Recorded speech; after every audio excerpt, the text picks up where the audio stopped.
Let me tell you how 30 years of sweat, scars, and red Texas dirt, my whole damn legacy, almost got stolen out from under me by a glitch and a greedy HOA. No, this isn't your average neighbor dispute. This is a full-blown rebellion. One stubborn rancher against a machine that figured I'd just roll over when they drew a line through my land. But I'm not the rolling over type. I'm the saddle up and fight type, you know what I mean?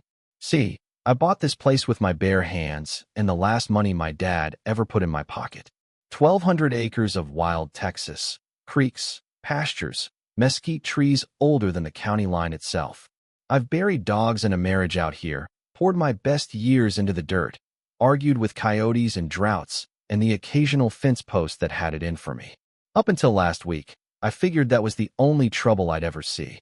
Then, out of nowhere, I get this envelope, legal-grade paper, thick enough to use as a coaster, smelling like lawsuits and cold coffee.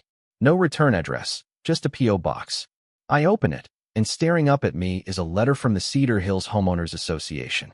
Never heard of them, never joined, never got so much as a bake sale invite. It says I need to bring the north section of my land into compliance with their rules. Lists off unauthorized barns, fencing, a photo that looks like Bigfoot snapped it, grainy and distant, of my own cattle gate and my old red barn, the one I rebuilt after the tornado. I laughed, not because it was funny, because it was insane. I don't live in a neighborhood. My only HOA is God and the U.S. Postal Service, and both leave me alone. Figured it was junk mail, tossed it under my coffee cup with the rest of the nonsense. Wishful thinking, right? 3 days later, I'm out on my fence line, and here comes a white SUV creeping up my private road. Now, no one just drops by out here. You're lost, or you're about to be.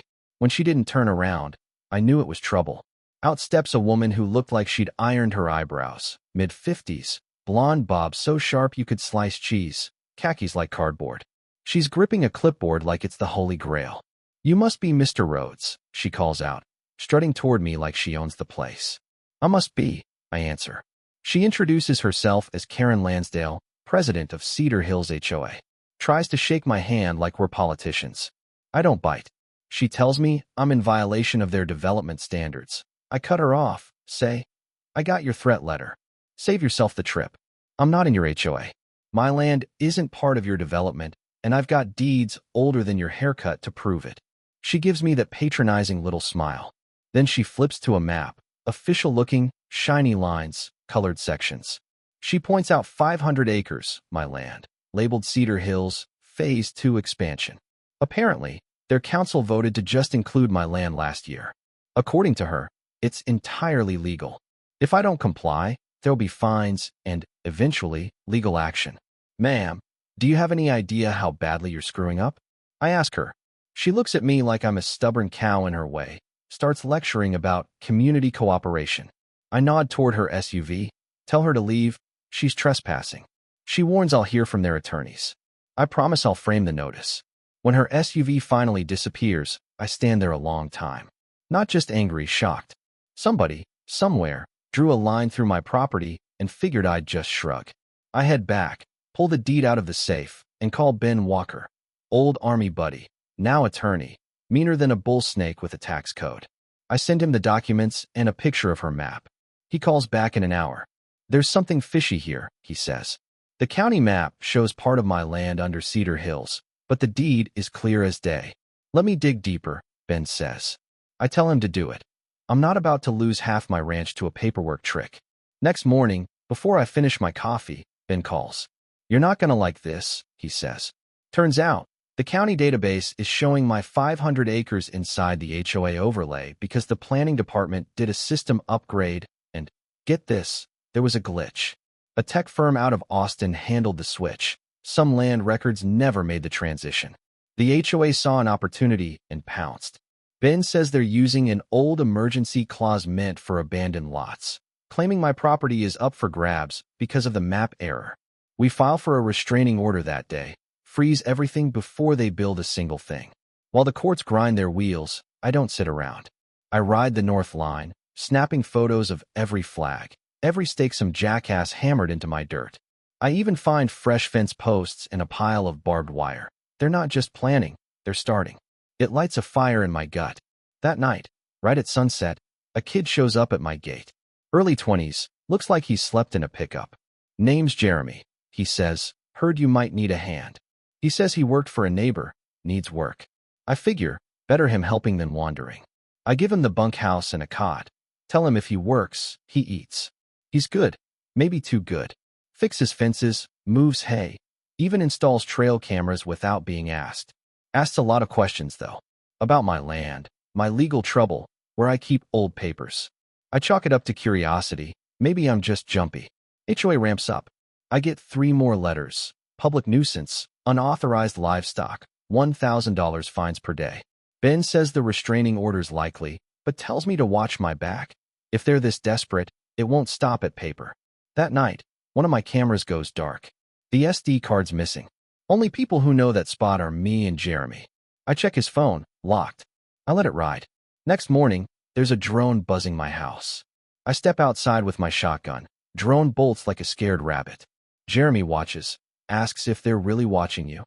I don't answer. The pressure's getting to me. Maybe I'm paranoid, or maybe they're closing in. 3 days after the restraining order, all hell breaks loose. Trucks, white pickups, flatbeds, construction crew unloading concrete, fencing. I confront them. They say they're building for Cedar Hills Phase 2. I snap photos, tell them if they touch a fence post, they'll regret it. They pack up and leave, grumbling. Back at the ranch, I notice another camera's been tampered with. Feed cut for 40 minutes. Too clean. Jeremy plays dumb when I ask if he's seen anything. That night, I don't sleep. Something about that kid just doesn't sit right, and the more I think, the more I feel the walls closing in. Next day, another envelope. $3,000 fine for noncompliance. Photo of my own bull by a mesquite. Shot from my own trail cam's angle. I confront Jeremy. He denies everything. Ben calls. We got the court order. Freeze is official. I tell him about the inside job. He says we're being watched, literally. Following day, HOA files a complaint about gunfire on my land, referencing the drone I'd chased off. Sheriff Molina, who's known me 2 decades, says not to worry, but warns they're poking the bear. Damn right. That evening, I catch Jeremy behind the bunkhouse, whispering into his phone. He's suspicious. We need to move sooner. He freezes when he sees me. I should go, he says. I let him leave, don't need him around. I search his things, find a burner charger and an HOA pen. Sloppy. I call Ben, tell him everything. He's not surprised. I'll have a PI check his name, he says. That afternoon, Ben and I serve the restraining order to Karen in person. She looks smug as ever, until Ben tells her a judge is watching her every move. She tries to bluff. Ben just laughs. We leave with the upper hand. That night, I go public. Ben's son helps me set up a YouTube channel. I lay out the whole story. Glitch, fake claims, Jeremy the spy, everything. Video blows up, 10,000 views, 25,000, 60,000 by sundown. Comments pour in, ranchers, lawyers, homeowners, sick of HOAs bullying folks. Karen calls my video defamatory. I post the proof. Local news picks it up. I become Texas land rights hero overnight. Karen and the HOA aren't done. They fire back, accuse me of threatening staff. Sheriff Molina goes on TV, says I'm in my rights. Neighbors start siding with me. HOA flags come down, support signs go up. One anonymous letter calls the HOA a den of snakes and cardigans. Even the sheriff's deputy tips his hat. But peace is a lie. I wake up to chainsaws, construction crew clearing brush, cutting into my land. I confront them, record everything, post the footage. Views explode, 120,000 by nightfall. Sheriff calls. HOA claims they got new county guidance. Ben digs into it, finds a trust document my father filed in 1989, locking those 500 acres in a generational trust. Untouchable. Only reason HOA got this far. The trust was buried during digitization.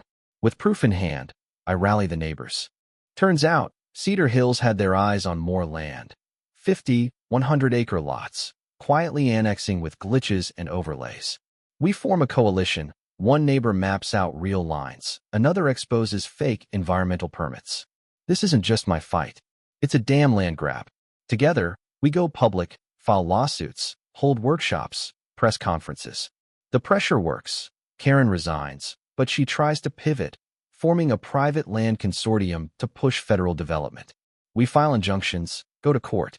The courthouse is packed. Marcus, a whistleblower from inside the HOA, confirms everything. Fake claims, collusion, manipulation. The judge listens. Ben lays out the trust, the broken records, the maps. Judge rules. My land is protected. HOA's claim is void. Karen and her cronies are referred for criminal investigation. The courtroom erupts. It rains that night. A rancher's rain, the kind that sinks in, not washes away. Fallout is swift. State attorney opens a probe. Federal agents seize HOA files. Our coalition grows into Frontier Watch, a nonprofit to help landowners fight back. Turns out there were 6 more families targeted. Some had lost everything. Others had just started to fight. Now they're not alone. As for Karen, charges filed, assets frozen, reputation in ashes. Last I heard, she was out on bail, rumored to be president of her cell block's HOA. Fitting, if you ask me. You know, I almost lost half my life to people who figured nobody'd stand up to a broken system. But I did, because the last one standing is the one who gets to tell the story. This fight changed me. I met neighbors I never knew, found allies in strangers, held my head high for the first time in years. Even had a few barbecues, let some college kids study wild grasses on my land. Figured, hell, this place deserves more than fences and silence. So here's my question for you. What would you have done? Would you have fought or folded, gone quiet or gone loud? Drop your thoughts below. Tell me if you've tangled with HOAs, or if you think justice is just a word on paper.